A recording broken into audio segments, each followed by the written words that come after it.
اور واقعہ عرض کرنا چاہوں گا۔ ایک دن ایک آدمی حضرت عمر فاروق رضی اللہ عنہ کی خدمت میں اپنی بیوی کی شکایت کی غرض سے حاضر ہوا۔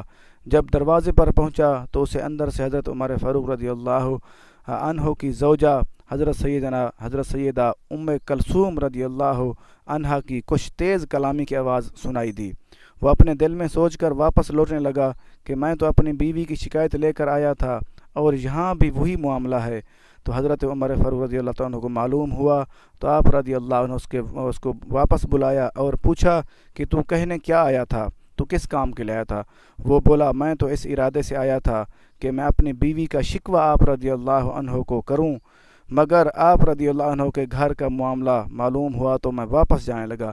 اس نے سوچا وہ تو یہ سوچ کے آیا تھا کہ میں اپنی بیوی کی جا کر شکایت کروں گا۔ آگے دیکھا حضرت ام کلثوم رضی اللہ عنہا کہ حضرت عمر فاروق رضی اللہ عنہ باتیں کر رہی تھی، اونچا اونچا بول رہی تھی۔ اس نے کہا یہاں پہ بھی وہی معاملہ ہے، پھر میں واپس جانے لگا۔ پھر حضرت عمر فاروق رضی اللہ عنہ نے بلا لیا کہ واپس آ جا۔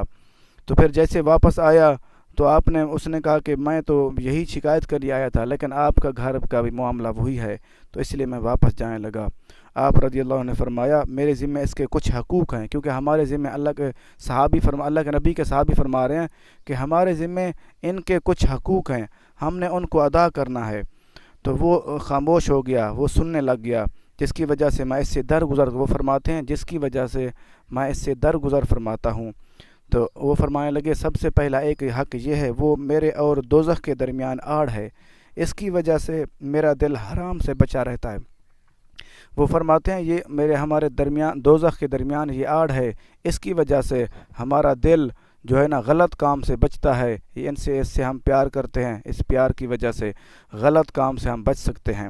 دوسرا انہیں فرمایا جب میں باہر جاتا ہوں تو وہ میرے مال و متاع کی رکھوالی کرتے ہیں۔ وہ فرماتے ہیں جب میں کسی جگہ باہر چلا جاتا ہوں یہ میرے گھر کی رکھوالی کرتے ہیں، خیال کرتی ہے، یہ سنبھالتی ہے ہر چیز کو۔ تیسری چیز وہ فرماتے ہیں یہ میرے دھوبی کا کام کرتی ہے، یہ میرے کپڑے دھوتی ہے، اور جب میں نہیں ہوتا اور جب مجھے کپڑوں کی ضرورت پڑتی ہے یہ صاف ستھرا کپڑے مجھے فوراً دیتی ہے۔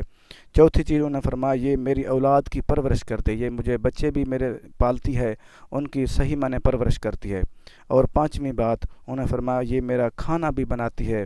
یہ سن کر وہ شخص کہنے لگا یہ سب فوائد تو مجھے بھی ملتے ہیں، لہٰذا جیسے آپ رضی اللہ عنہ اپنی بیوی سے درگزر کرتے ہیں میں بھی آئندہ ایسے ہی کروں گا۔ تو یہ کتاب کا نام ہے شوہر اور بیوی کے حقوق، صفحہ نمبر 169۔ انہوں نے فرما دیا صحابہ کرام نے کہ آپ بھی ایسے کیا کریں اور اپنی بیویوں کا خاص خیال رکھا کریں اور ان کے حقوق ادا کیا کریں۔